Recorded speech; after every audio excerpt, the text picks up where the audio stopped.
शिक्षणाचं माहेरघर असलेल्या पुण्यात बोगस शाळांचा सुळसुळाट आहे। पुण्याच्या हडपसरमधील मॅरेथॉन इंटरनॅशनल शाळेकडून तब्बल 500 विद्यार्थ्यांची फसवणूक झाल्याचा धक्कादायक प्रकार समोर आलाय।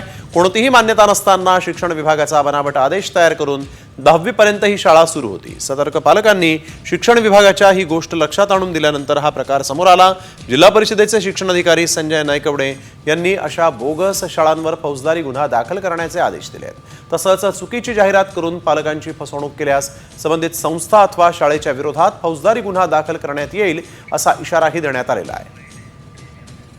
आपल्या पाल्याला शाळेमध्ये प्रवेश घेत असताना ज्या शाळेने ज्या बोर्डाची जाहिरात केलेली आहे त्याच बोर्डाची ती शाळा आहे का, त्याला युडायस आहे का, प्रथम मान्यता आहे का, स्वमान्यता आहे का, जर कुठल्या शाळेने पालकांची फसवणूक केली, चुकीची माहिती दिली तर अशा शाळांवर फौजदारी स्वरूपाची कारवाई करण्यात येईल याची गांभीर्याने दक्षता घेण्यात यावी। तर शाळेत आपल्या पाल्यांना प्रवेश घेताना कोणती काळजी घ्याल त्यावर देखील एक नजर टाकूया। शाळेला सरकारची मान्यता आहे का हे पाहणं अत्यंत महत्त्वाचं आहे। शाळेला युडायस नंबर आहे का,